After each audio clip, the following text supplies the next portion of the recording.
Dobra postawa strzelecka daje 3 rzeczy. Mobilność, stabilność i kontrolę odrzutu. I dlatego nie wszystkie postawy mają w dzisiejszych realiach zastosowanie. A ja pokażę Ci dzisiaj poprawną postawę strzelecką. Witam Was, moi drodzy, tutaj Chris z Pretoria Tactical Solution. I dzisiaj pokażę Wam poprawną postawę strzelecką. Zanim jednak przejdziemy do mięcha materiału, musimy troszeczkę cofnąć się w czasie i pomówić ogólnie o postawach strzeleckich w kontekście historycznym. Musisz zrozumieć jedną rzecz. I nie tyczy się to tylko postaw strzeleckich, ale ogólnie wszystkich technik związanych ze strzelectwem. Dynamika na polu walki w przeciągu ostatnich dekad czy też stuleci kompletnie się zmieniła. Jest to istotne, ponieważ to pole walki determinuje to, w jaki sposób żołnierze się zachowują. I automatycznie z tym ewoluują też różne techniki, w tym też postawa strzelecka. Tak więc chcę cofnąć się z Wami krótko w czasie i pomówić o tym, jak to wyglądało kiedyś, jak te techniki ewoluowały i dlaczego dzisiaj mamy taką postawę strzelecką, a nie inną. Ta postawa strzelecka, którą Wam dzisiaj pokażę, tyczy się zarówno strzelectwa taktycznego, jak i też sportowego. Tak więc zacznijmy może od II wojny światowej. Dlaczego strzelcy przyjmowali taką postawę, a nie inną? Ale nie też tylko II wojny światowej, ale też okresu zimnowojennego. Jak to wyglądało? Wtedy bardzo popularne było to, że żołnierze ustawiali się karabinem w pozycji bocznej i chwytali karabin i tak zwalczali swoje cele. Tutaj warto zwrócić uwagę na to, że żołnierze nie zwracali się frontalnie do celu, tylko ustawiali się bocznie. Miało to na celu to, aby zmniejszyć sylwetkę żołnierza, jak i też poprawić celność. I tutaj stawiam małą kropkę, ponieważ trzeba wspomnieć, że lata temu te dystanse, na których odbywały się walki, były zupełnie inne niż w dzisiejszych czasach. W dzisiejszych czasach walczy się bardzo często poniżej 100 metrów, nawet na kilku metrach, I pracuje się też na zupełnie innych broniach jak dzisiaj. Pod koniec XX wieku doszło do pewnych przełomów, jeżeli chodzi o postawy, i wynaleziono postawę Weavera albo też Chapmana. Pozostawię je teraz na boku, bo chciałbym powiedzieć o jeszcze jednej postawie, która znalazła swoje miejsce w służbach mundurowych, a nazywa się ona Isosceles Stance. I dokładnie tą postawę możecie dostrzec na zdjęciach, które zostały wykonane w latach 2000-2010, jak jeszcze trwał okres wojny w Iraku bądź też Afganistanie, wśród żołnierzy. Postawa ta została wprowadzona do programu szkoleniowego niemieckiej armii. I jeszcze gdy pracowałem jako instruktor strzelectwa w Biurze Bezpieczeństwa Dyplomatycznego, miałem chłopaków z Bundeswehry, i właśnie oni dokładnie przyjmowali tą postawę podczas strzelań. I oni nazwali troszeczkę prześmiewczo tą postawę, ponieważ dali jej imię postawa srająca. I zaraz się dowiecie dlaczego. Postawę tą można wykonać na karabinku, jak i też na pistolecie. Polega ona na tym, że strzelec rozstawia nogi, staje frontalnie do celu, nachyla się do przodu i składa się do strzału. Tak wygląda ta postawa. Na karabinku postawa ta wygląda tak. Strzelec rozstawia się w tej samej pozycji, frontalnie do celu i składa się do strzału. I teraz już wiecie, dlaczego ta postawa nazywa się postawą srającą. Dlaczego w ogóle tą postawę zaadoptowano w wielu armiach na świecie? Pamiętam jeszcze, że lata temu, kiedy wchodziłem w świat strzelectwa taktycznego, to sam widziałem niejednokrotnie w programach szkoleniowych, że uczono właśnie takiej postawy. Wdrożono tą postawę w wielu armiach na świecie, dlatego że żołnierze zaczęli nosić płyty balistyczne. I chodziło o to, że podczas składania się do strzału, bądź też podczas kontaktu ogniowego, żołnierz miał być frontalnie chroniony przez swoją płytę balistyczną. Postawa ta dodatkowo pozwalała dobrze rekompensować odrzut broni.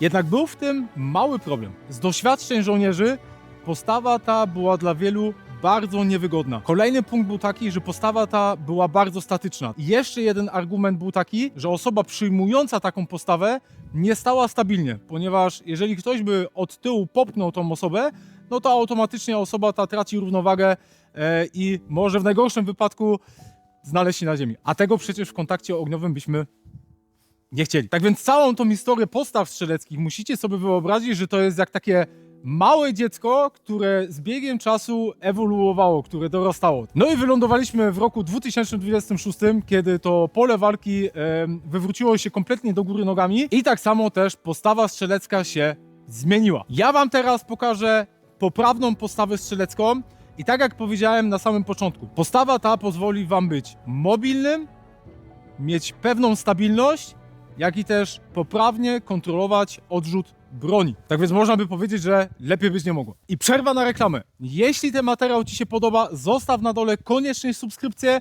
Jest to dla nas ogromna motywacja do dalszej pracy, bo robimy wszystko z myślą o was, by to wam przekazywać naszą wiedzę. Tak więc subskrypcja. Koniec reklamy. Dobra, przejdźmy teraz do samego mięcha programu. Mam nadzieję, że dobrze mi widać. Jestem pewien, że dobrze mi widać. A mianowicie od przyjęcia tej poprawnej postawy strzeleckiej, jaką się wykonuje w dzisiejszych czasach. Zacznijmy może od samego dołu, czyli od nóg. I tutaj nie ma reguły na to, w jaki sposób ułożyć te nogi. Bardzo dużo osób mówi, że to silniejsza noga powinna iść do tyłu. U praworęcznych jest to prawa noga, u leworęcznych jest to lewa noga. Ja nie jestem do końca zwolennikiem tej teorii, ponieważ podczas strzelań dynamicznych, tak, w realnej sytuacji raczej to jest niemożliwe, że my zawsze przyjmiemy tą idealną postawę, tak, więc czy wylądujemy tą prawą nogą z przodu, czy tą lewą nogą z przodu, to nie ma większego znaczenia, ale przyjmijmy, że jesteśmy w tej postawie idealnej, tak, w tej postawie zerowej. Więc jeżeli byśmy mieli zacząć budować odpowiednią postawę, to stajecie luźno, tak jakbyście chcieli sobie z kimś rozmawiać. Nogi macie na wysokości około barków, z lewej i z prawej strony. Stopy macie ustawione na jednej wysokości. Teraz, co robimy? Tą silniejszą nogę stawiamy około o pół kroku, krok do tyłu. Ważne jest teraz to, aby tą prawą stopę z tyłu nie rotować na zewnątrz, tak? Żebyśmy nie popełnili błędu, że tą prawą stopę tak skręcimy na zewnątrz, że całe nasze ułożenie ciała się zmieni, co spowoduje, że nie będziemy stali frontalnie do celu. Bo bardzo ważnym moim zdaniem założeniem tej postawy jest to, że w takiej idealnej sytuacji, teraz mówię, my zawsze stoimy biodrami prosto do celu. Czyli stawiamy tą prawą stopę o około pół kroku, kroku do tyłu. Biodra mamy skierowane do celu, następnie idąc do kolan, lekko zginamy kolana i tutaj musicie sobie to wyobrazić, że te zgięte kolana pozwalają nam być bardzo mobilnym, tak? Czyli jestem w każdej chwili w stanie szybko odejść z boku na prawo, albo zmienić pozycję na przykład na lewo, albo też się cofnąć, bądź pójść do przodu. To właśnie nam umożliwia zgięcie kolan. Dodatkowo to zgięcie tych kolan umożliwia nam stabilną postawę. Tak samo szeroki rozstaw naszych stóp. Więc jeżeli ktoś od tyłu na przykład by nas lekko popchnął, tak, to my od razu nie stracimy tej równowagi i się nie wywalimy na glebę, albo się też nie potkniemy. Tak więc stopy skierowane do przodu, biodro ukierunkowane prosto do celu. I teraz jedna z najważniejszych rzeczy. Co robimy z naszym tułowiem? Bardzo często zdarza się coś takiego, że początkowi strzelcy podczas wyprowadzania prezentacji pistoletu cały tułów nachylają do przodu i dzieje się coś takiego. I to jest bardzo niedobre. Dlaczego tak się dzieje? Jesteśmy z natury bardzo leniwymi stworzeniami, no i staramy się tak jakby ciężar broni, tak, zrekompensować tym, że my ten tułów wychylamy do tyłu. Jednak jest to błędne, ponieważ jeżeli my ten tułów wychylimy do tyłu i się tak wygniemy plecami do tyłu, to podczas strzelania, podczas szybszego strzelania tracimy kontrolę nad bronią, co powoduje tym, że ta broń nam będzie szła do góry. Dlatego musimy przeciwko temu zawalczyć i musimy ten tułów, czy ten środek ciężkości naszego ciała przełożyć do przodu. Ja zawsze tłumaczyłem to swoim funkcjonariuszom według zasady nose for toes, czyli czubek nosa przed stopami. I taką postawę powinniśmy przyjąć. Żeby to wszystko jeszcze raz podsumować, silniejsza stopa około pół kroku, krok do tyłu. Kolana lekko zgięte, środek ciężkości nachylamy do przodu, idąc w myśl zasady nose for toes, czyli nos przed stopy. Jeżeli teraz pistolet wyprowadzę do celu, to ważne jest to, że my nie idziemy głową tam, gdzie jest pistolet, czyli nie robimy czegoś takiego i nie składamy się do strzału, tylko pistolet wędruje tam, gdzie my patrzymy. Czyli stoimy normalnie w postawie takiej, w jakiej byśmy chcieli rozmawiać, mamy ten tułów lekko pochylony do przodu i pistolet idzie tam, gdzie my patrzymy. Wyprowadzamy go w cel. Dlaczego to robimy w taki sposób? Robimy to dlatego, bo jeżeli my się złożymy do strzału, tak, ściągniemy tą głowę na dół, to po pierwsze mamy pistolet, który wędruje do celu i głowę, która się rusza. I to może powodować to, że mamy więcej elementów, które się ruszają w swojej osi, by wycelować. A druga sprawa jest taka, że przez to, że jeżeli złożymy się do tego strzału, czy to na karabinku, czy na pistolecie, to stracimy możliwość dostrzegania rzeczy, które są dookoła nas. Dużym atutem też jest to, że duża część tej postawy jest naturalna i my nie musimy wprowadzać jakichś bardzo wielkich zmian. Ja ćwicząc Krav Magę przyjmuję praktycznie tą samą postawę, tak? Czyli w Krav Madze moja postawa wygląda tak. Jeżeli ja teraz na przykład przejdę na broń, to ta postawa się nie zmienia za dużo. I u nas też w pracy potocznie ta postawa była nazywana fighting stance, czyli postawa do walki. Kolejnym plusem przemawiającym za tą postawą strzelecką jest to, że my jesteśmy w stanie pokryć ogniem o wiele większe pole, tak? Jesteśmy w stanie o 180 stopni obrócić nasz cały tołów. Widzicie? I dlatego tak ważnym jest też to, aby być biodrami skierowanym do celu. Ja nie mówię, że to się zawsze uda, ale w tej idealnej postawie powinno tak być, tak? Nasze ciało to jest jak czołg, tak? Nasze nogi są gąsienicami, a góra, tak? Nasze ręce, nasz tułów jest jak wieżyczka od czołgu. I niezależnie w którą stronę my będziemy szli, czy będziemy szli do przodu, czy do tyłu, czy będziemy szli w lewo, czy w prawo, tak? To są dwie niezależne części od siebie, tak? Nogi, tułów, wieżyczka od czołgu, gąsienica. I moim zdaniem ta postawa jest genialna właśnie też z tego powodu, że my z tej samej postawy jesteśmy w stanie wejść do walki wręcz, ale też odpowiednio pracować nad bronią.